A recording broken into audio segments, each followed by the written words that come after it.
सब जानते हैं कि पहलगाम में हिंदुओं का नरसंहार हुआ। हिंदुओं का यह नरसंहार जिहादियों ने किया। धर्म पूछ कर मारा, कपड़े उतरवा कर मारा, कलमा पढ़वा कर मारा। इसके बाद बावजूद अभी तक किसी आतंकवादी पे कार्रवाई नहीं हो पाई।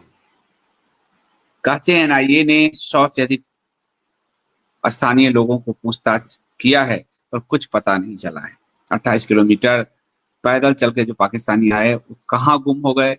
पाकिस्तानी का नाम तो आ रहा है, स्थानीय नागरिकों के नाम छुपाए जा रहे हैं, लेकिन अभी तक 12 दिन हो गए, विफलता ही हाथ लगी है।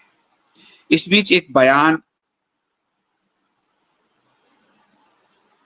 बांग्लादेश की major general Alam Fazlur Rahman, former DGP of Bangladesh rifle, उनका आया और ये बयान सिर्फ यही नहीं है, ये साफ साफ बता रहा है कि यदि पाकिस्तान पर भारत ने हमला किया तो हम उसकी जो 7 राज्य हैं नॉर्थ ईस्ट के, उस पर चाइना के साथ ज्वाइंट मिलिट्री एक्शन करेंगे।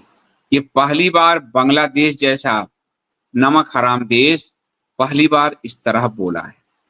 और पहली बार नहीं बोला, जब यूनुस गए थे, अभी चीन जो अमेरिका का पिट्ठू, आप सोचिए अमेरिका भी इन्वॉल्व है इसमें, तो अमेरिका का पिट्ठू जब अभी गया था चीन, और चीन में उसने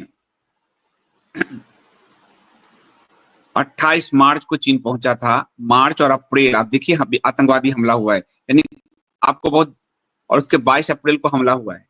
वहां पर इसने सुझाव दिया था चीन के राष्ट्रपति को कि हम भारत के 7 जो राज्य हैं उस पर कब्जा कर सकते हैं ज्वाइंट वेंचर के रूप में।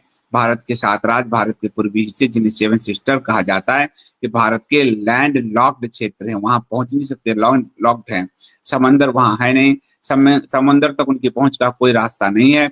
इस पूरे क्षेत्र के लिए समंदर के अकेले संरक्षक हम ही हैं, इसलिए यह चीनी अर्थव्यवस्था के लिए विस्तार हो सकता है, विशाल संभावना के द्वार खोलता है। और उसके बाद मेजर जनरल बोल रहा है बांग्लादेश का, और इस यूनुस के कहने के ठीक 1 महीने के अंदर भारत पर हमला होता है, भारत के हिंदुओं को मार डाला जाता है।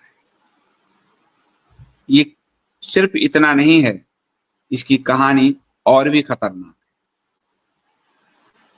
ये कहानी है, बांग्लादेश ने चीन को मोंगला पोर्ट के विकास की पूरी जिम्मेदारी सौंप दी है। मोंगला पोर्ट है, उस मोंगला पोर्ट में चीन घुस गया, यानी बंगाल की खाड़ी जो अब तक सुरक्षित थी और जिसकी निगरानी भारत के पास था, अब वो पूरी निगरानी चली गई चाइना के पास। भारत की विदेश नीति की शेख हसीना को गद्दी से हटाने, यूनुस को बैठाने और मोंगला पोर्ट में बांग्लादेश के घुसने के रूप में भारत की विदेश नीति की ये सबसे बड़ी नाकामी है। और ये जो नाकामी है, ये पोर्ट कलकत्ता से मात्र 200 किलोमीटर की दूर है, यानी बंगाल पूरा, और बंगाल में जिहादी तत्व मुर्शिदाबाद, अभी जो आपने देखा मालदा मुर्शिदाबाद, तो एक इनर भी आपको इंसर्जेंस दिखा है बहुत बड़े पैमाने पर, जो विद्रोह जिहादी तत्व कर सकते हैं। बांग्लादेश और पाकिस्तान, चीन बैकग्राउंड में रहेगा और बांग्लादेश और पाकिस्तान का ये ज्वाइंट वेंचर अगर चलता है तो अंदर से देश को तोड़ने के लिए जिहादी तत्व काम करेंगे।